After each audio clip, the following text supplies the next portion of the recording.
بسم اللہ الرحمن الرحیم الحمد للہ رب العالمین والصلاة والسلام علی اشرف الانبیاء والمرسلین وعلی آلہ وصحبہ اجمعین اما بعد۔ ہم عامہ سال اول کی کتاب منیت المصلی پڑھ رہے ہیں اور آج درس نمبر 2 ہے۔ تو پچھلے درس میں رؤوس ثمانیہ کا درس تھا، اس کو آپ نے سمجھ لیا ہوگا۔ آج اس کو کتاب منیت المصلی پر اپلائی کریں گے اور بہت ساری چیزیں آگے پیچھے بیان ہوں گی، لیکن آپ کی سمجھ میں آ جائیں گی انشاءاللہ تعالی۔ تو وہی طریقہ ہوگا، دائیں طرف آپ لکھیں گے المادہ،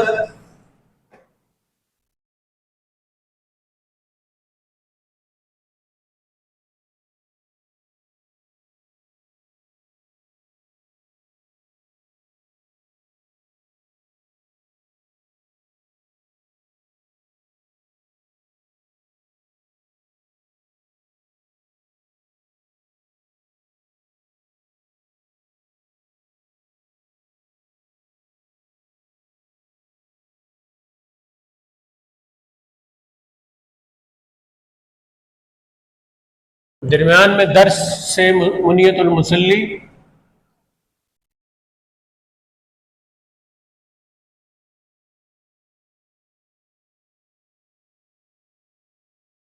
نمبر 2۔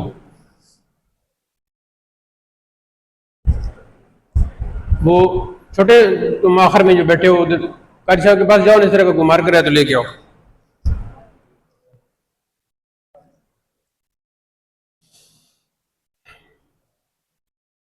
آج جو ہم رؤوس ثمانیہ کے حوالے سے پڑھیں گے تو سب سے پہلی چیز جو ہوگی وہ ہوگی کتاب کا نام۔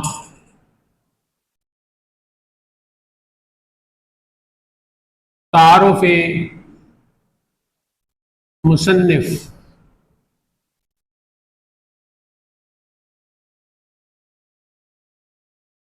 نمبر 3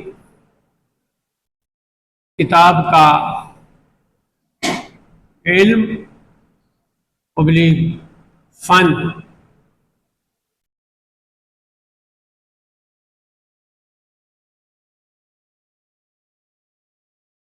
جب علم اور فن جو بھی کتاب کا ہم طے کریں گے، اس کی ضمن میں پھر کیا آئے گا؟ اس علم کی تعریف، موضوع،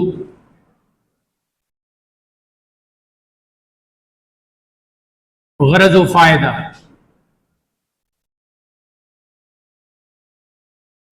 اس کے بعد اگر ہمارے پاس وقت ہوا تو ہم شروع کریں گے متن کتاب۔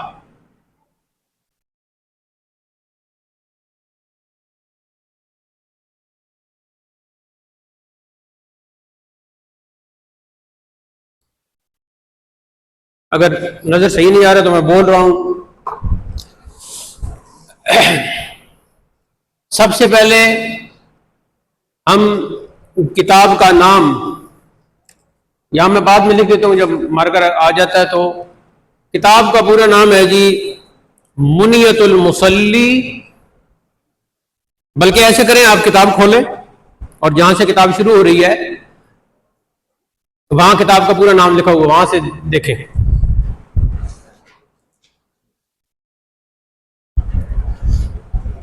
آگے یہ ورق الٹو، ہاں صفحہ نمبر 4 دیکھیں۔ کتاب کا نام جلی حروف سے لکھا ہوا ہے، موٹے اور جلی حروف سے کتاب کا نام لکھا ہوا ہے مکمل۔ تو یہ کتاب کا مکمل نام ہے۔ جہاں آپ نے اپنی کاپی رجسٹر پر کتاب کا نام لکھا ہے نمبر 1 کے سامنے یہ نام پورا لکھیں، منیت المصلی و غنیت المبتدی۔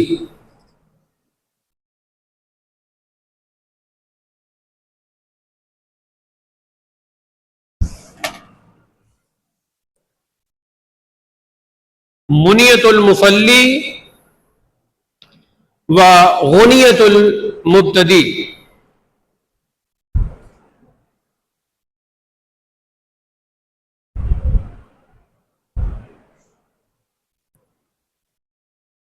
کتاب سے بھی آپ دیکھ رہے ہیں اور یہاں بھی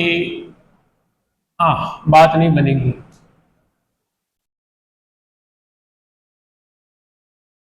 چلو جیسا نظر آتا ہے.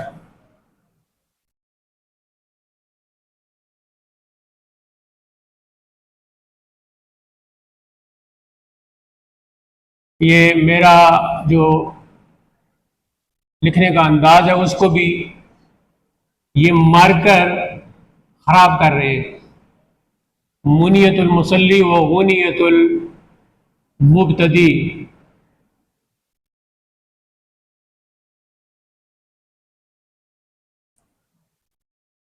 آپ کے سامنے جو کہ موجود ہے کتاب تو وہاں سے آپ اب 3 دفعہ میں نام کہلواؤں گا تاکہ پوری زندگی کے لیے آپ کو یہ نام یاد ہو جائے. منیت المصلی و غنیت المبتدی. اب ایک ہی بار پورا نام لینا ہے. منیت المصلی و غنیت المبتدی. منیت المصلی و غنیت المبتدی. اس کتاب کو خود میں نے چونکہ پہلے بھی پڑھائی ہے ترجمہ شرح کیا تو میں نے اپنی کتاب کا نام رکھا ہے غنیت المصلی. وہ آگے جا کے اس کا تعارف کروائیں گے. تو یہ اس طرح کے نام جو ہوتے ہیں یہ اسلاف کا طریقہ تھا.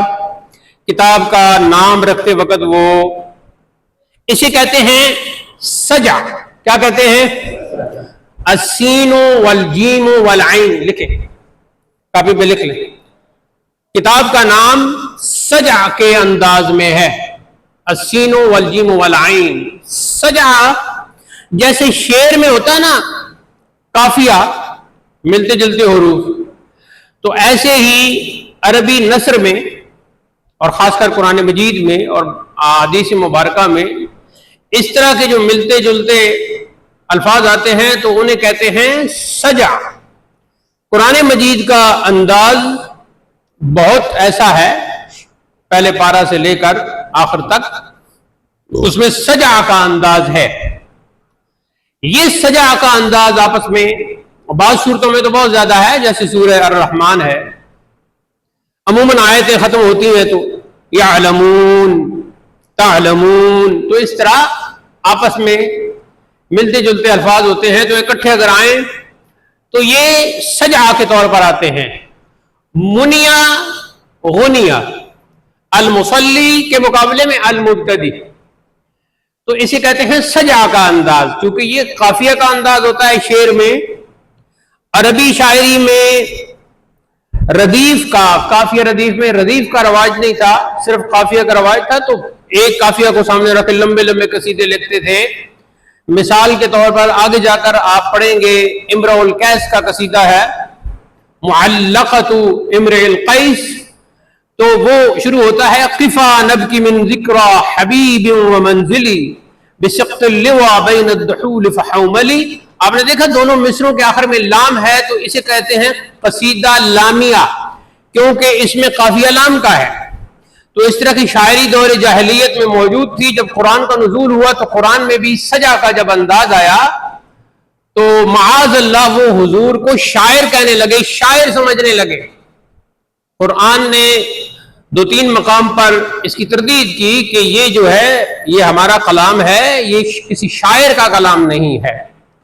کیونکہ شاعر جو ہے وہ اس کا سارا کلام تخیلات پر مبنی ہوتا ہے، تصورات پر مبنی ہوتا ہے، اور تخیلات تصورات جو ہیں وہ غلط بھی ہوتے ہیں درست بھی ہوتے ہیں. تو سجع کے انداز میں عموماً کتابوں کے نام رکھے جاتے ہیں. جیسے کہ ہمارے حضرت نے حضور ریاض الملت نے اپنے اردو ترجمہ قرآن کا نام رکھا ریاض الایمان فی ترجمۃ القرآن. تو اس میں بھی سجع کا انداز آیا. پھر تفسیر کا نام لکھا ریاض القرآن فی تفسیر القرآن. تو اس میں بھی سجع کا انداز آیا. تو آپ اپنی آسانی کے لیے سجع کو قافیہ کا یعنی اس کے قریب قریب سمجھ لیں. تو منیت المصلی و غنیت المبتدی کتاب کا پورا نام ہے اور سجع کا انداز ہے. منیہ کا معنی ہے خواہش، آرزو، تمنا. المصلی کا معنی ہے نمازی. کیا نام ہے آپ کا؟ کیا کہہ رہے؟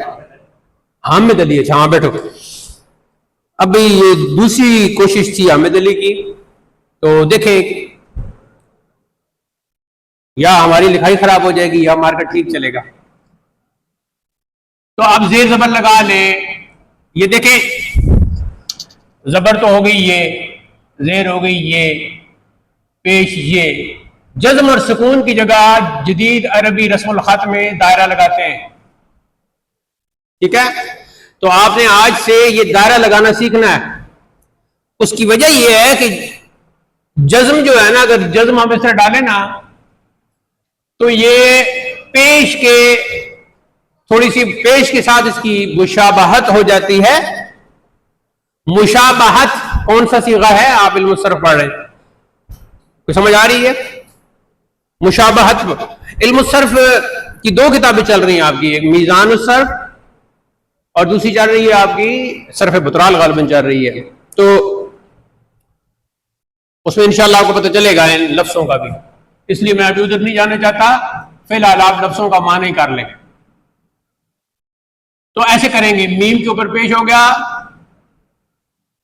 نون ہے یہ تو اس کے اوپر دائرہ، یا کے اوپر زبر، تا کے اوپر پیش، پھر لام کے اوپر دائرہ، میم کے اوپر پیش، صاد کے اوپر زبر اور لام کے اوپر تشدید بھی اور زیر نیچے لکھے.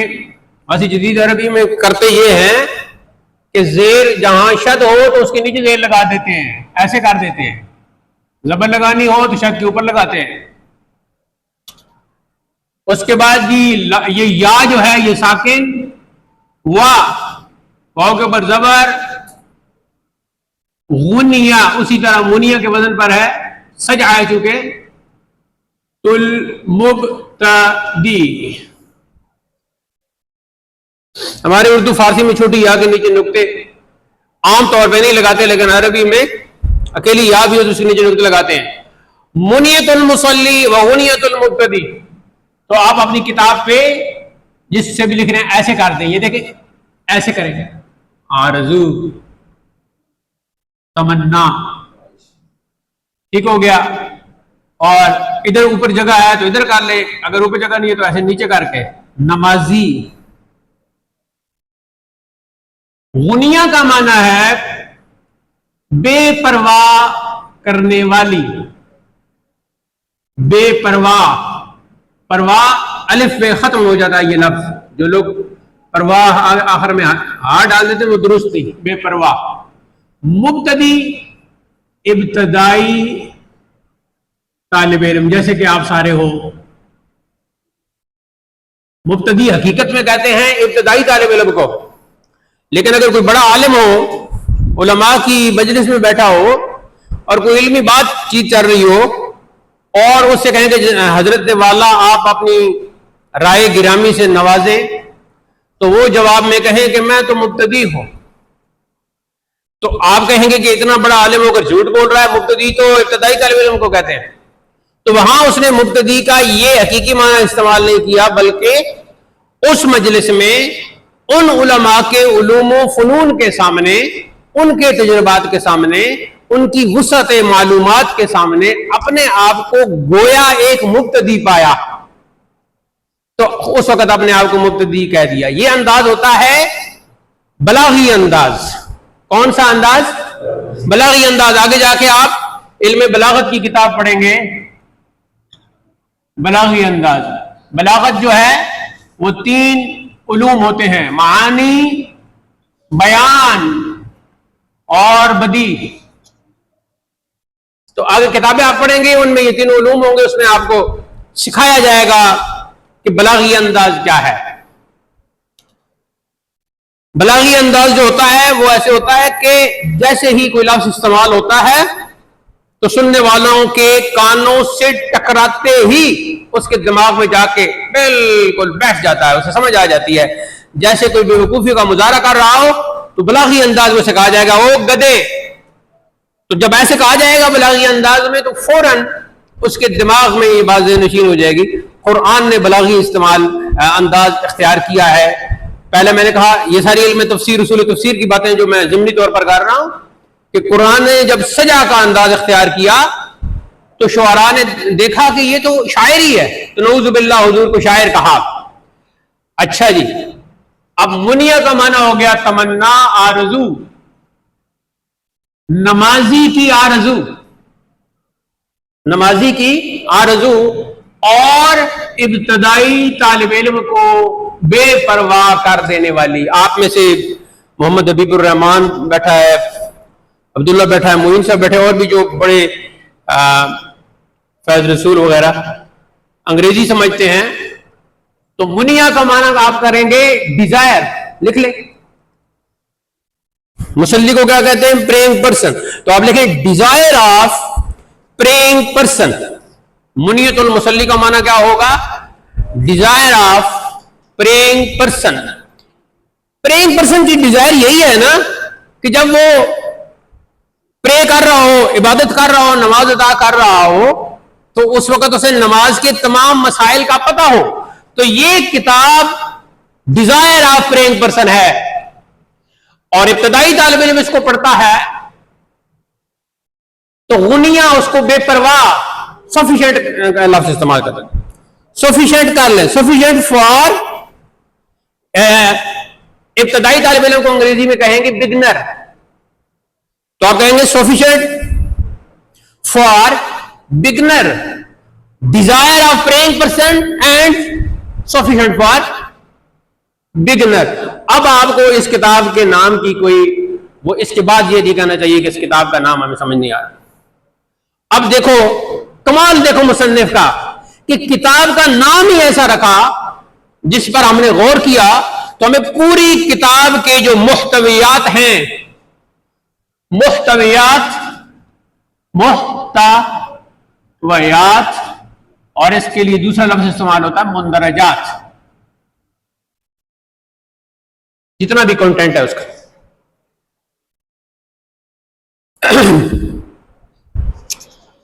میرے خیال میں اب تک آپ کو کتاب کا سمجھ آ گیا ہوگا. منیت المصلی, نمازی کی آرزو, نمازی کی تمنا, نمازی کی خواہش, نمازی کی ضرورت, ڈیزائر جب آپ کہہ دیتے ہو نا. آگے جی, جو ابتدائی طالب علم ہے اس کو کس سے بے پرواہ کرنے والی؟ نماز سے تعلق رکھنے والے بہت سے. اب آگے جا کر آپ بڑی کتابیں پڑھیں گے تو آپ کہیں گے کہ جی یہ مسئلہ اور یہ مسئلہ نماز کا تھا لیکن منیت المصلی میں تو نہیں ہے. تو پھر حضرت مصنف نے کیسے کہہ دیا وہ نیت المبتدی کہ یہ مبتدی کو؟ تو اس اعتراض کا جواب یہ ہے کہ یہ مانتے ہیں ہم آپ کا اعتراض کہ بہت سارے ایسے مسائل آپ نے دوسری کتابوں میں پڑھ لیے ہوں گے اور وہ اس کتاب میں موجود نہیں ہیں اور ہیں بھی ریلیٹڈ ٹو پریئر. تو پھر بھی تو آپ کہیں گے انہوں نے فرمایا وہ غنیت المبتدی, ابتدائی طالب علم کو بے پرواہ کرنے والی ہے. انہیں بھی پتا ہے کہ یہ ابتدائی طالب علم ہے ابھی, تو یہ ابتدائی طالب علم صرف میری کتاب نہیں پڑھے گا, آگے جا کر دوسری کتابیں بھی پڑھے گا. دوسرے نمبر پر ہے جی تعارف مصنف. تعارف مصنف بڑی ہی تفصیل سے انشاءاللہ ہم آگے جا کے کریں گے. آج میں مختصر آپ کو اس کا بتا دیتا ہوں. میں نے کچھ لکھا تھا, بہت زیادہ لکھا ہوا ہے, لیکن میں اس میں سے طریقہ کار یہ ہوتا ہے کہ نام, لقب, کنیت, تخلص, یہ سارے نام کی مختلف شکلیں ہوتی ہیں جو آگے جا کے خود آپ کو پتہ چل جائیں گی. تو ان کا نام ہے جی, یہ میں تو اب ایسے کروں گا تو آپ جیسے مناسب سمجھیں, محمد. ان کا نام ہے محمد, اور اوور لائن کر لیں. لکھنے کا طریقہ یہ ہوتا ہے کہ باپ, دادا, پردادا جتنا بھی معلوم ہو نسب نامہ وہ لکھ دیتے ہیں. تو والد کا نام بھی محمد تھا تو لکھے تھے محمد بن محمد. ان کا اپنا نام بھی محمد اور والد گرامی کا نام بھی محمد. آگے جی لقب ان کا, یہ تو ہو گیا ان کا نام, لمبی سی لکیر لگا لیں. لقب ان کا ہے جی, لقب کے بعد وہی کولن ڈالیں, 2 نقطے, نقطتان. عربی میں کہتے ہیں نقطتان, کولن. سدید الدین، سدید الدین، آپ علم الصرف پڑھ رہے ہو، آپ کو خود بخود پتہ چل جائے گا آگے جا کے اس سدید کیا بنتا ہے، اس کا معنی کیا بنتا ہے۔ سدید الدین ان کا لقب ہے،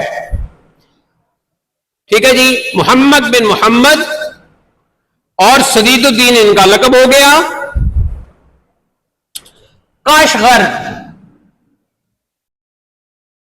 کاشغر یہ ہے جی چین میں۔ اب پرانا تو اور انداز تھا، اب پتہ نہیں کیا ہوگا۔ یہاں کے یہ رہنے والے تھے، مختلف جگہوں میں سفر کرتے رہے، وہ آگے پھر پڑھیں گے ان کے بارے میں۔ اگلی ضروری چیز کیا ہے جی؟ ولادت کا یہاں انہوں نے نہیں لکھا، میں دیکھتا ہوں کسی اور میں مل جائے تو۔ 705 ہجری میں ان کی وفات، وفات لکھے کولن 707 کو، 7 کا منہ اوپر ہی کھولا کرے تاکہ جیسے وی لکھتے ہیں نا، 705 ہجری، یہ جو 2 آنکھ بنا دیتے ہیں یہ مخفف ہوتا ہے الہجری کا، الہجری یعنی سال الہجری۔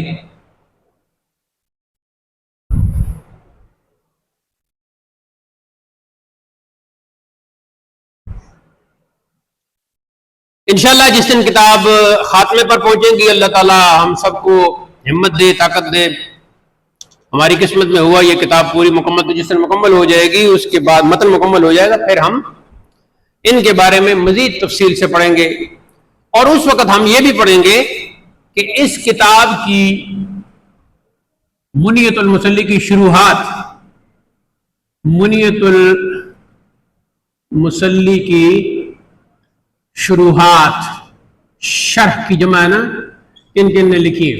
ابھی تو آپ کو شرح کی ضرورت نہیں ہے کہ خود آپ پڑھ رہے ہیں کلاس میں باقاعدہ بیٹھ کر، ہم آپ کو پڑھا رہے ہیں تو آپ کو شرح کی ضرورت نہیں ہے، شرح ہم کر رہے ہیں اور میں نے لکھ بھی دی ہے، اردو میں بھی آ جائے گی آپ کے سامنے کسی وقت تو۔ لیکن آگے جا کر جب آپ کا مطالعہ وسیع ہو جاتا ہے اور آپ منیت المصلی و غنیت المبتدی کا متن پڑھ رہے ہیں، متن کو انگریزی میں آپ ٹیکسٹ کہتے ہیں، ٹیکسٹ، ہاں متن، جو کتاب کا اصل وہ متن ہوتا ہے نا اسے متن کہتے ہیں عربی میں، اور انگریزی میں اسے ٹیکسٹ کہتے ہیں۔ مثلا آپ متن کا جو لفظ ہے قرآن پر تو نہیں بولتے، باقی سب پر بولتے ہیں، قرآن کے لیے جو ہے وہ نظم بولتے ہیں، نظم القرآن، the text of the holy قرآن۔ اچھا، تو اس وقت جب آپ ٹیکسٹ پڑھ رہے ہوں گے، ٹیکسٹ آف منیت المصلی، تو کسی لفظ میں آپ کو کوئی شک پڑ جاتا ہے تو آپ کہتے ہیں چلو بھائی شرح کھولو، تو ایک شرح کھولتے ہیں تو آپ کو کوئی سمجھ نہیں آتی، پھر دوسری، تو منیت المصلی کی سب سے بڑی شرح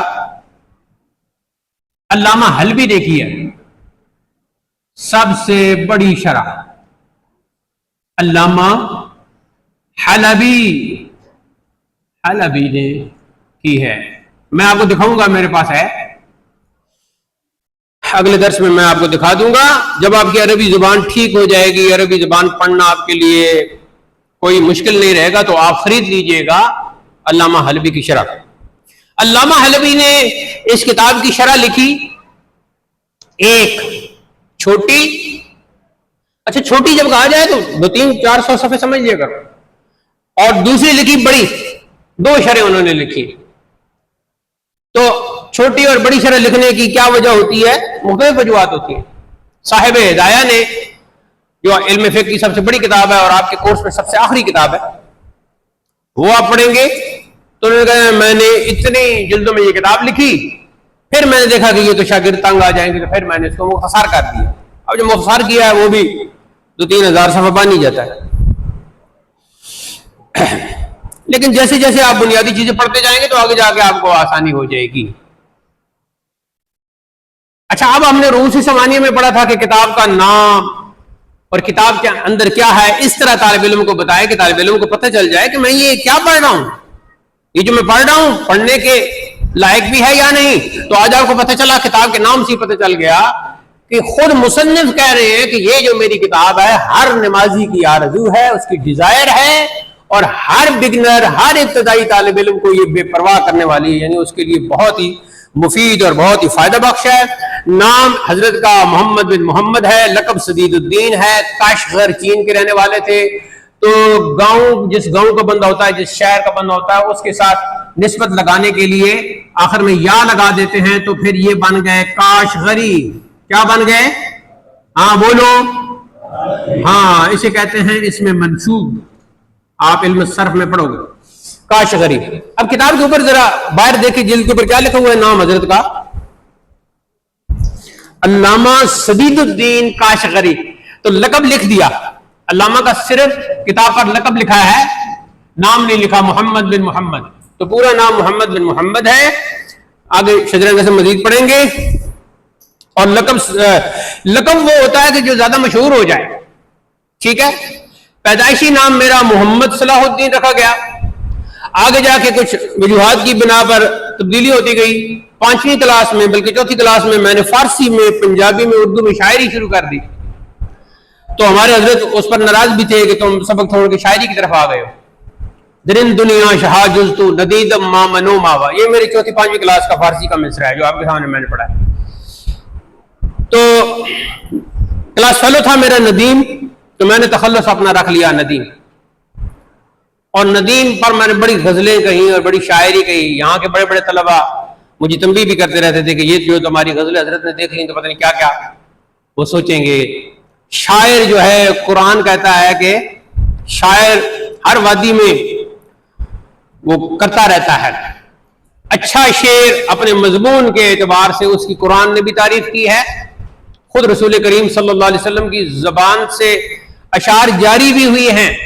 حضور کو شاعر نہیں کہتے کیونکہ قرآن نے منع کر دیا، لیکن شعر حضور کی صلی اللہ علیہ وسلم آپ کی زبان مبارک پر جاری ہوئی ہیں۔ جب آپ صحیح بخاری پڑھیں گے تو آپ کو پتہ چل جائے گا۔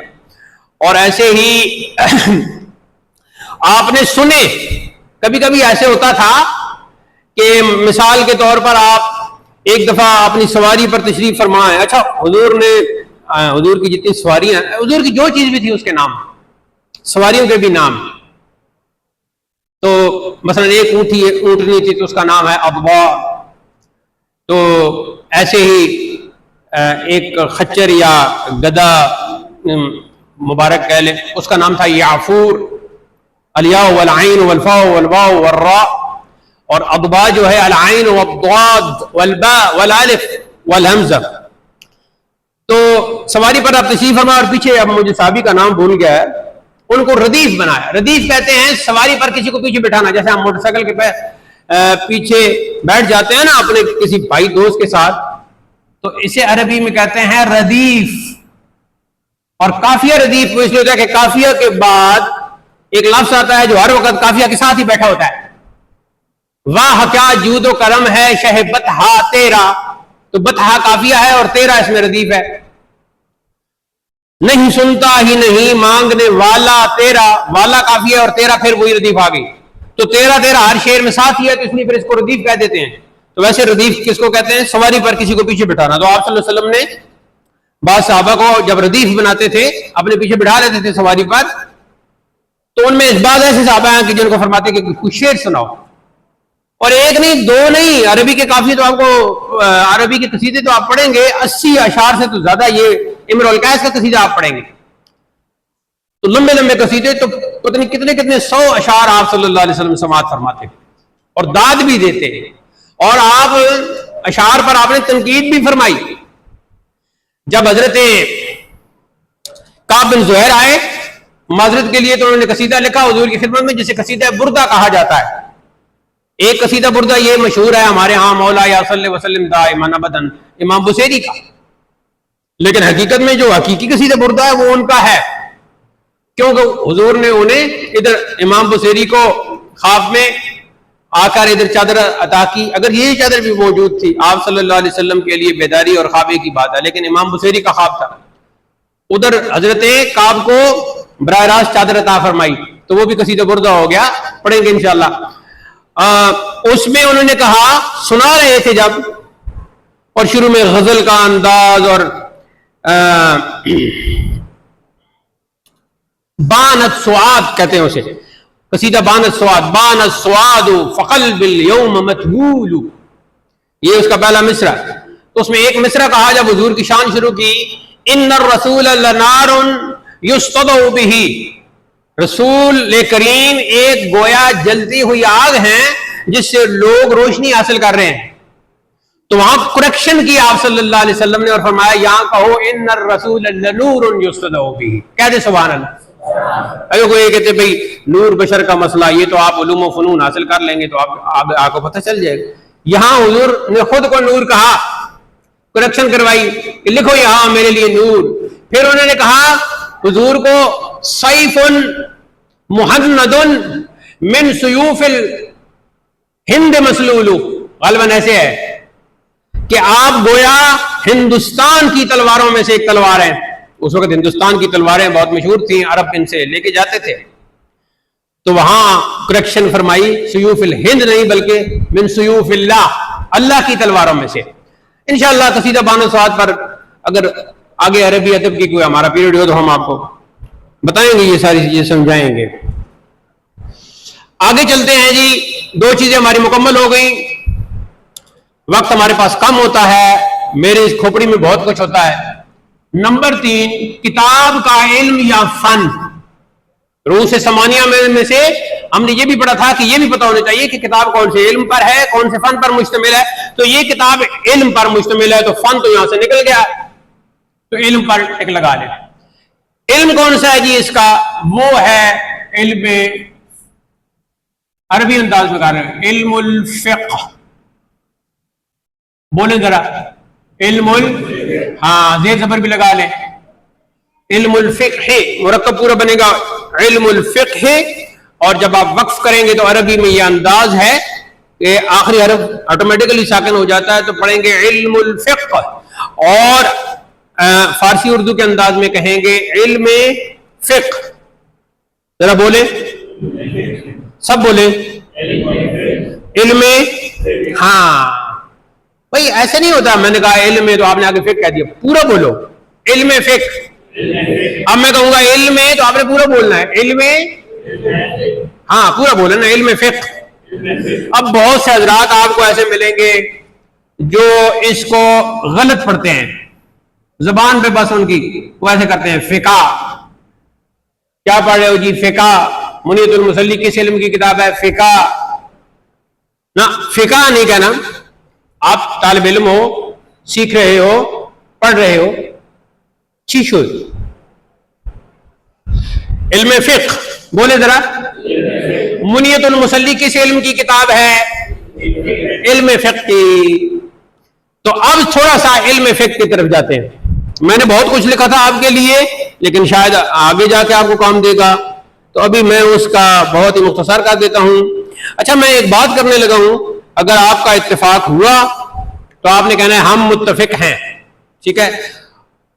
اور اگر آپ کا اتفاق نہ ہوا تو آپ نے کہنا ہے ہم متفق نہیں ہیں.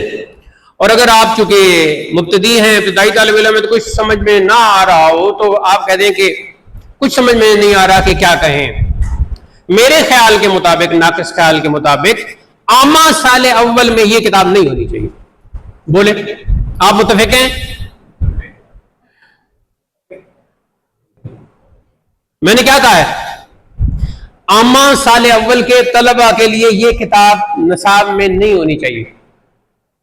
آپ متفق ہیں؟ میں نے اس لیے کہا ہے کہ عامہ سال اول والے تو علم صرف پڑھ رہے ہیں، علم نحو پڑھ رہے ہیں، ابھی طریقہ جدیدہ پڑھ رہے ہیں، تو ان کی تو عربی اتنی نہیں ہے کہ وہ یہ کتاب پڑھ سکیں. ایک صورت تو یہ ہے. دوسری صورت یہ ہے کہ ہو سکتا ہے انہوں نے سوچا ہو کہ جب میزان الصرف پڑھ رہے ہیں، صرف بطرال پڑھ رہے ہیں، ناو میر پڑھ رہے ہیں، طریقہ جدیدہ پڑھ رہے ہیں، عربی کا ذخیرہ وکیبولری ان کے ذہن میں آ رہی ہے، ساتھ انہیں مزید وکیبولری چاہیے ہوگی، تو کیوں نہ انہیں مزید وکیبولری نماز کے مسائل والی دے دیں تاکہ 2 in 1 ہو جائے، نماز کے مسائل بھی آتے جائیں اور عربک وکیبولری کا جو ہے نا وہ ان کے ذہن میں ایک ذخیرہ اکٹھا ہو جائے. تو اس خیال سے اگر دیکھا جائے تو ہو سکتا ہے نصاب میں انہوں نے اس حوالے سے شامل کیا ہو. تو دونوں جو میرا انداز ہے وہ بھی جو میں کہتا ہوں کہ اس کو شامل نہیں ہونا چاہیے تھا, چھوٹی کتاب ہونی چاہیے تھی اس کی جگہ, اور یہ بھی ہو سکتا ہے. تو اب آپ ایسے کریں کہ انہوں نے تو نصاب میں یہ رکھ دی ہے, اور اگر ہم نصاب میں سے نکلوانا بھی چاہیں تو کافی ٹائم لگے گا. تو اس لیے اب آپ دوسری جو صورت ہے وہ سمجھے کہ چونکہ میں میزان الصرف اور منشعب اور صرف بطرال اور ناو میر اور طریقہ جدیدہ اور یہ کتابیں پڑھ رہا ہوں, تو عربی تو میں نے سیکھنی ہے, ہر حال میں پڑھنی ہے, اور ووکیبلری کی مجھے ضرورت بھی ہے, تو یہ میں ووکیبلری کے اعتبار سے پڑھوں گا, ساتھ ساتھ مجھے نماز کے مسائل بھی ہوتے رہیں گے. اچھا جی, اب یہ علم فقہ کی کتاب ہے تو تھوڑا سا سن لیں, پھر جو لکھنا ہوا وہ لکھ بھی لیں گے. فقہ کا معنی ہے سمجھنا. فقہ کا کیا معنی ہے؟ سمجھنا. سمجھنا فارسی میں کہیں گے, کیونکہ آپ فارسی میں پڑھ رہے ہو تو فارسی میں کہیں گے فہمیدن. فہمیدن, فہمیدن, فہمیدن کا معنی کیا ہے؟ سمجھنا. اچھا, یہ جو مصدر ہوتا ہے نا, اس کی پہچان یہ ہے اردو میں کہ اردو میں اس کے آخر میں نون الف نہ آتا ہے. کھانا, پینا, سونا, جاگنا, پڑھنا, آنا, جانا, یہ مصدر ہے سارا. ٹھیک ہے, اردو میں اور پنجابی میں بھی زیادہ تر اردو میں مصدر کی پہچان یہ ہے کہ اس کے آخر میں نون الف نہ آتا ہے, کسی زمانے کے ساتھ اس کا تعلق نہیں ہوتا ہے, یہ ماضی, حال, استقبال کے ساتھ اس کا تعلق نہیں ہوتا, اس کے آخر میں. فارسی میں مصدر کی پہچان یہ ہے کہ اس کے آخر میں آتا ہے دن یا تن. بولو دن. ہاں, فارسی مصدر کے آخر میں دن یا تن آتا ہے, جیسے فہمیدن کے آخر میں دن آ گیا, اور گفتن اس کے آخر میں تن آ گیا, تو دن یا تن نہیں آتا ہے فارسی میں. انگریزی میں جو اس کا لفظ ہوتا ہے, اس لفظ کو, اس کا جو ترجمہ بنے گا, مثلا فہمیدن کا جو ترجمہ بنے گا, اس کی شروع میں ٹو لگا دیں گے, TO2. تو سمجھنے کو انڈرسٹینڈنگ کہتے ہیں, تو ٹو لگائیں گے تو کہیں گے ٹو انڈرسٹینڈ. لکھ لیں, فہمیدن کے ساتھ لکھ لیں ٹو انڈرسٹینڈ. ٹو انڈرسٹینڈ کا یہ مصدر بن جائے گا سمجھنا. تو فقہ کا لغوی معنی ہے, لغوی معنی ہوتا ہے جو according to diction, according to dictionary کہہ لیں. اکارڈنگ ٹو ڈکشنری جو لفظ کا معنی ہوتا ہے اسے کہتے ہیں لغوی معنی. لغوی, لغوی, لغوی معنی اکارڈنگ ٹو ڈکشنری کہہ لیں آپ, آپ کی آسانی کے لیے ویسے ہونا چاہیے اکارڈنگ ٹو ڈکشن. اچھا خیر, تو لفظی معنی جب آپ نے دے اس کا لغوی, لغوی کو لفظی معنی بھی کہتے ہیں, ساتھ لفظی بھی لکھ لیں. لفظی اور لغوی معنی آپ نے دیکھا, تو فقہ کا معنی تھا سمجھنا. اب اصطلاحی معنی جو ہے, اصطلاحی معنی وہ ہوتا ہے, اصطلاح کہتے ہیں لفظ کا وہ معنی جو اصحاب علم و فن نے کسی لفظ کا ایک معنی مقرر کر دیا ہو, اسے کہتے ہیں اصطلاح. اصطلاح کو انگریزی میں کہیں گے ٹرم, ٹرمینالوجی. اصطلاح, اصطلاح کیا ہوتا ہے؟ صاحبانے کر لیں, صاحبانے علم و فن کا کسی لفظ کا کوئی خاص معنی, یہ معنی کھڑی زبر اس کے اوپر لگانا اور اس سے بولنا ہے معنی. آپ کے سامنے بڑے بڑے پروفیسر, بڑے بڑے پڑھے لکھے چبل قسم کے آئیں گے اور مانی مانی مانی کرتے رہیں گے, تو یہ لفظ ہے معنی. صاحبان علم و فن کا, صاحبان علم و فن کا کسی لفظ کا, صاحبان علم و فن کا کسی لفظ کا کوئی خاص معنی مقرر کر دینا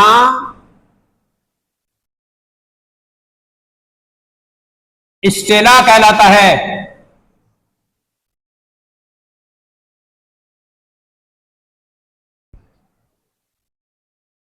اصطلاح کی ڈیفینیشن, اصطلاح کی تعریف سمجھ آ گئی. استعلاء کا لفظ کیا ہے یہ تو آگے جا کے آپ علم صرف میں پڑھ لیں گے کہ یہ بنا کیسے ہے. صاحبان علم و فن کا بے شک کا کے بعد کوما لگا لیں, کسی لفظ کا کوئی خاص معنی مقرر کر دینا استعلاء. اس کو اوور لائن کر لیں, استعلاء کو اوور لائن کر لیا کرے تاکہ آپ کو پھر اندازہ ہو. انورٹڈ کاماز میں بھی لکھ دیتے ہیں کسی لفظ کو, ایسے انورٹڈ کاماز میں بھی لکھ دیتے ہیں اس کو ہائی لائٹ کرنے کے لیے. تو اب سب سے پہلے ہوگا جی فقہ کا لغوی معنی. وہ کیا ہے؟ سمجھنا, فارسی میں فہمیدن, اور انگریزی میں نے کیا بتایا ٹو انڈرسٹینڈ. اچھا,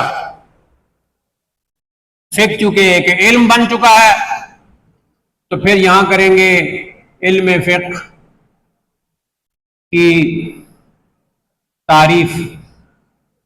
آگے جا کے مزید بھی ہم پڑھیں گے, لیکن یہ جو علم فقہ کی پہلی کتاب ہم پڑھ رہے ہیں نا تو مختصر ہم اس میں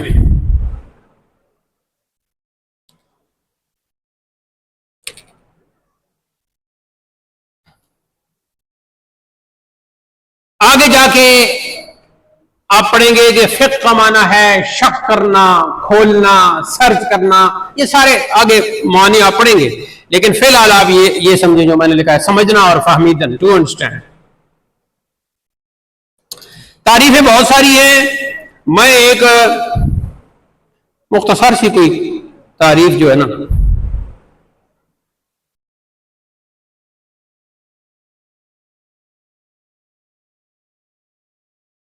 آگے جا کے آپ نے عربی تعریف, عربی ڈیفینیشن یاد کرنی ہوگی, لیکن اس وقت آپ اردو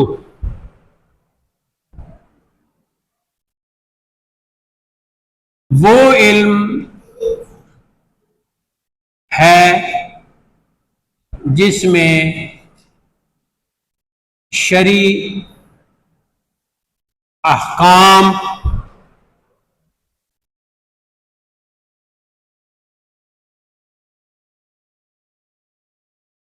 ان کے دلائل, دلیل کی جمع, ان کے دلائل کے ساتھ بیان کیے جائیں. ہاں بس یہ تعریف جو ہے یہ میری اپنی سمجھیں, جو ایک خلاصہ کے طور پر آپ کو لکھوا دی ہے. آگے جا کے ہم نام سے بتائیں گے کہ میر سید جرجانی نے کیا تعریف کی, علامہ زمخشری نے کیا تعریف کی, الدر المختار میں کیا تعریف ہے, فلاں فقیہ نے کیا تعریف کی. اچھا, علم فقہ کا جو ماہر ہوتا ہے اسے کہتے ہیں فقیہ. بولو فقیہ. ہاں پورا کیا ہے فقیہن, اور وقف کریں گے تو فقیہ. ہاں عالم کا مترادف سمجھ لیں فقیہ.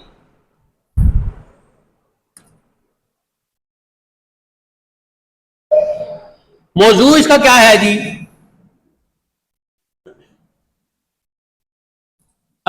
موضوع ادھر لکھنا تھا.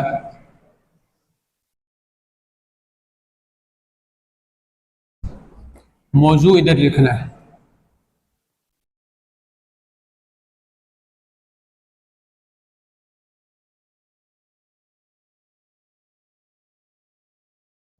ایک نیا لفظ آ رہا ہے, آپ نے یاد کر لینا ہے, مکلف.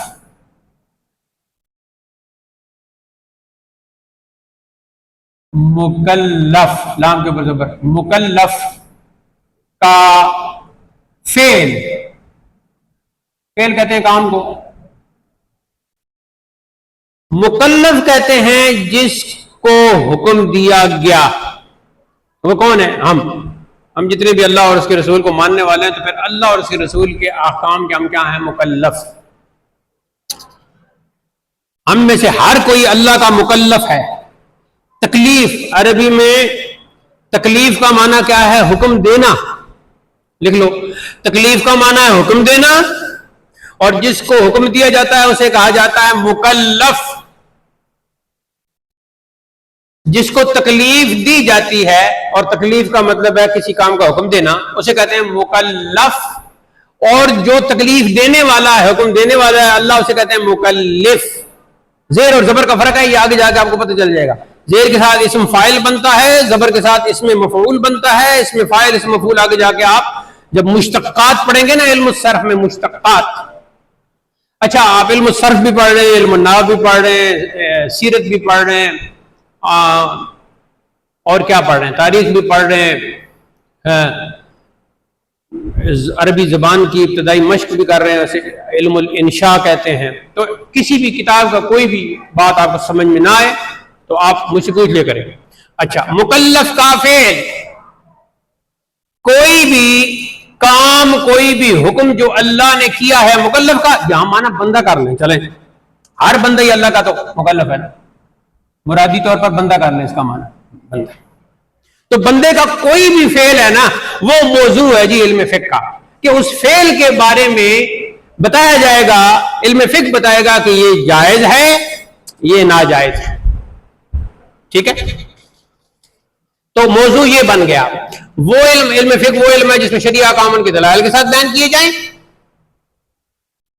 آپ ساتھ یہ بھی اضافہ کر لو، جیسے حلال حرام کا بتانا، جیسے حلال حرام کا بتانا.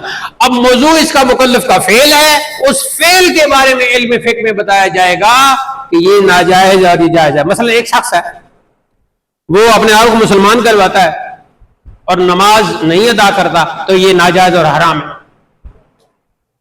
اور نماز کے اندر آداب اس کے ملحوظ خاطر نہیں رکھتا، تو یہ ناجائز میں آ جائے گا.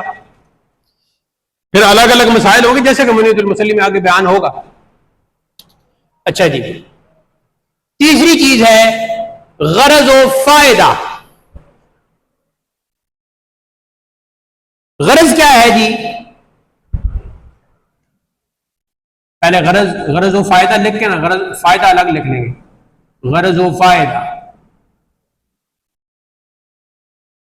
میرے لیے لکھنا ذرا مشکل ہو رہا ہے، اگر آپ لکھ سکتے ہیں تو لکھ لیں. شرعی احکام کی،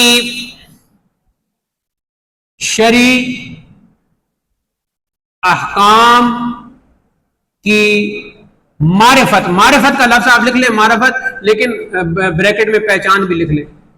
پہچان کس اعتبار سے؟ حلال حرام ہونے کے اعتبار سے. حرام حلال. اب یہاں میرا زاویہ فٹ نہیں آ رہا تو لفظ ٹھیک نہیں لکھے جا رہے، لیکن سمجھ آ جائیں گے آپ کو. حرام حلال کے، ویسے آپ سب سے میری لکھائی بہتر ہے. شرعی احکام کی معرفت پہچان ہو گیا، بریکٹ میں پہچان حرام حلال کے اعتبار سے. یہ ہے جی اس کی غرض. ہم نے غرض و فائدہ لکھ دیا تو یہ پہلے نمبر پر آپ الف لکھ لیں، یہ غرض ہے.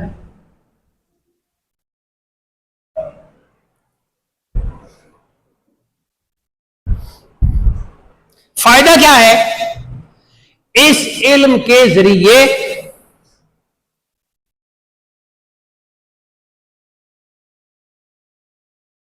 حرام حلال احکام کا پتہ چل جاتا ہے. یہ فائدہ ہے. یہ ساری چیزیں آپ کے ٹیسٹ میں آئیں گی، جو نہیں لکھے گا وہ معروم رہے گا، فیل ہو جائے گا.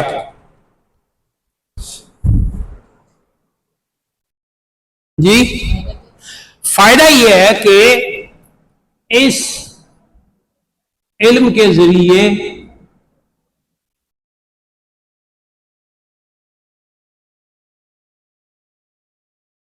حلال حرام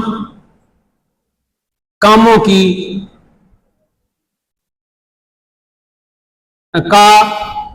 حلال حرام کاموں کا علم ہو جاتا ہے، پتہ چل جاتا ہے. علم کا یہاں معنی کیا ہے؟ پتہ چلنا. علم ہو جاتا ہے، پتہ چل جاتا ہے.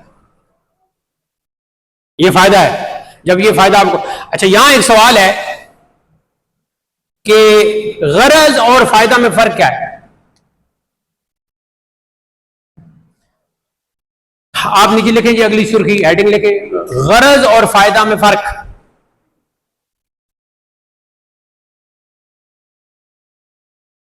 اللہ اکبر، جو کچھ میں ذہن میں لایا تھا کہ میں نے آج یہ سب کچھ پڑھا دینا ہے، لیکن اس میں سے ابھی بہت باقی ہے اور ہمارا وقت جو ہے وہ غرض اور فائدہ میں فرق یہ ہے. غرض اسے کہتے ہیں جس کے لیے کام کیا جائے.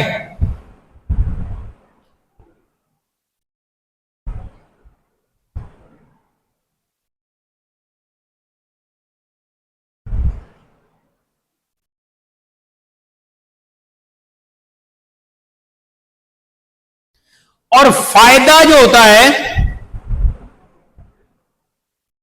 وہ اصل غرض پوری ہونے کے ساتھ ساتھ اضافی چیز کا حاصل ہونا.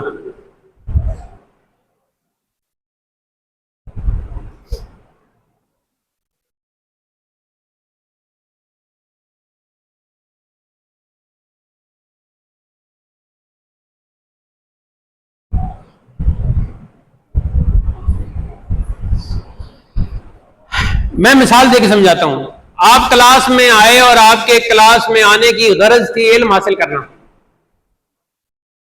یہاں پہنچے تو یہاں آپ کے کلاس فیلو نے کہا کہ یہ دیکھو یہ موبائل کل ہی میں نے لیا ہے، میں اب میرا ارادہ بدل گیا، اگر تم خریدنا چاہتے ہو تو لے لو. تو وہاں سودے بازی شروع ہو گئی. تو یہ فائدہ کلاس فیلو کے ساتھ ملنے کے ساتھ آپ کو کلاس کے اندر ہو گیا، لیکن اس کے لیے آپ آئے نہیں تھے. موبائل کی خریداری کے لیے آپ نہیں آئے تھے. تو کتاب پڑھ رہے ہیں تو اصل چیز جو ہے وہ غرض ہے. غرض کیا ہے؟ احکام، شرعی احکام پہچاننا. یہ تو آپ کی غرض ہے اور وہ غرض پوری ہوگی. لیکن اس غرض کو پورے کرنے کے دوران میں کئی اور حلال اور حرام چیزوں کا آپ کو علم ہوتا گیا. تو یہ فائدہ ہو رہا ہے. جیسے یہ کہا جائے رات کو باہر مت نکلو، تو یہ تو کہنے والے کی غرض تھی کہ رات کو باہر نکلنے سے منع کرنا. رات کو باہر نکلنے سے منع کرنا یہ کہنے والے کی غرض تھی. ساتھ ہی کہہ دیا کوئی ڈاکو چور بھی آ سکتے ہیں یا اندھیرے کی وجہ سے آپ گر بھی سکتے ہو. تو یہ فائدہ کی باتیں آگے ہو رہی ہیں. غرض پہلے جو ہے وہ مکمل ہو چکی تھی. اچھا جی، اس کے بعد کیا ہے؟ آج جو میں اور چیز بتانا چاہتا تھا وہ یہ بتانا چاہتا تھا علم فقہ کے مباحث. لکھ لیں، اگلے انشاءاللہ بتائیں گے. اگلی چیز جو ہوگی علم فقہ کے مباحث، اور اس میں سب سے پہلا جو ہے وہ ہے جی عبادات. اور عبادات میں سب سے پہلی جو چیز ہے وہ ہے نماز. اور نماز کے لیے طہارت ضروری ہوتی ہے. لہذا اس کتاب میں طہارت اور نماز جو علم فقہ کا پہلا مبحث ہے یعنی عبادات وہ ہے. انشاءاللہ اگلا درس جو ہے وہ ہمارا یہیں سے آغاز پذیر ہوگا انشاءاللہ بشرط زندگی. اور میں کوشش کروں گا کہ آج کی درس کی جو چیزیں میں پڑھانا چاہتا تھا وہ اس میں کور کر لوں. اور ساتھ ہی ساتھ جو ہے کتاب کا آغاز بھی ہو جائے. کتاب کا آغاز تو آج ہی کر دیتے ہیں، تو میرے پیچھے پیچھے آپ پڑھتے جائیں تاکہ یہ ریکارڈ ہو جائے. یہ ادھر کر لینا. بسم اللہ الرحمن الرحیم. الحمد للہ رب العالمین والعاقبۃ للمتقین والصلاۃ والسلام علی رسولہ محمد وآلہ واصحابہ اجمعین. اعلموا وفقكم الله تعالى وإيانا بس یہاں تک آپ نے زبانی یاد کر کے آنا ہے. ٹھیک ہے جی, یہ 1.5 سطر آپ کو بسم اللہ کے ساتھ پڑھا دیا ہے, یہ زبانی یاد کر کے آپ نے آنا ہے. جہاں کوئی زیر زبر بھولے تو وہاں آپ نے ویڈیو میں ملاحظہ کر لینا ہے. اسی پر آج کا درس اختتام پذیر ہوتا ہے. وآخر دعوانا ان الحمد للہ رب العالمین.